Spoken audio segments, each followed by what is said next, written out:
Hello दोस्तों, मैं कंचन अपने यूट्यूब चैनल पास का स्वागत करते हैं। कजरी गीत लेकर आई। हमारी गीत अच्छी लगी तो लाइक शेयर सब्सक्राइब और कमेंट करके जरूर बताना हमारी गीत कैसी लगी। गौरा कैली कठिन तपनवा, शिवजी सजनवा पाइना। गौरा कैली कठिन तपनवा, शिवजी सजनवा पाइना।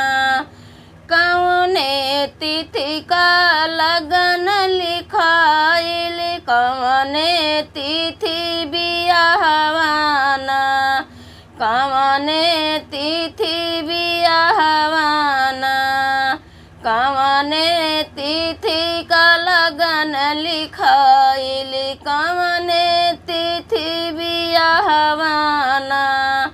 कौने तिथि बियाहवाना, एकादशी तिथि का लगन लिखाइल, चतुर्दशी तिथि बियाहवाना।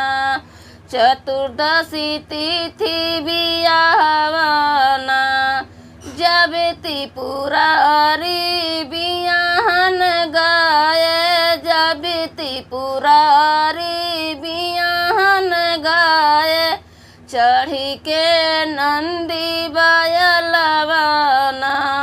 चढ़ी के नंदी बयलवाना, भूत प्रेत बनियाए बराती, नाचहि मंचल भवनवाना।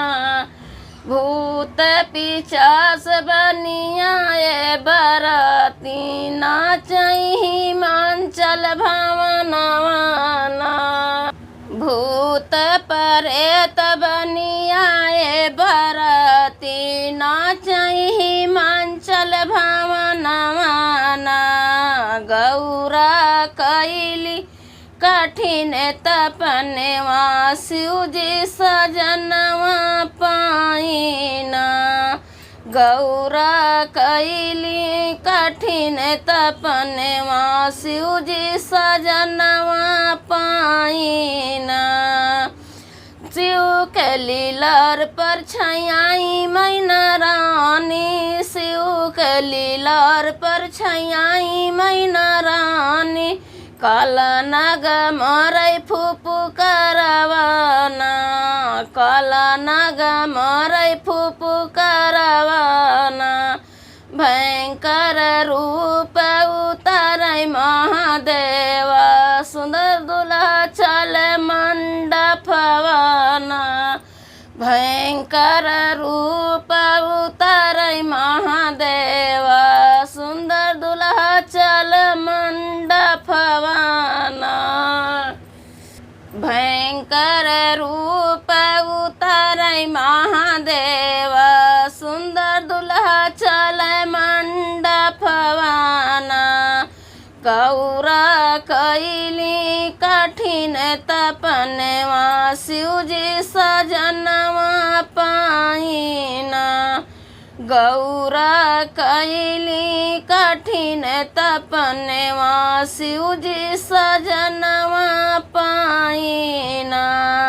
मांगे सिंदूर पर गौरा के, मांग भइल बिया बड़ा मांग सिंदूरवा। चली गौरा शिव के संग कहबरवाना, चली गौरा शिव के संग कहबरवाना। भइल बियाह मांग पड़ सिंदूर, चली गौरा शिव के संग कहबरवाना। चली गौरा शिव के संग कहबरवाना। गौरा कैली कठिन तपनवा, शिवजी सजनवा पाइना। गौरा कैली कठिन तपनवा, शिवजी सजनवा पाइना। हमारी गीत अच्छी लगे तो लाइक शेयर सब्सक्राइब और कमेंट करके ज़रूर बताना हमारी गीत कैसी लगी। आप सभी का कमेंट ज़रूर करना।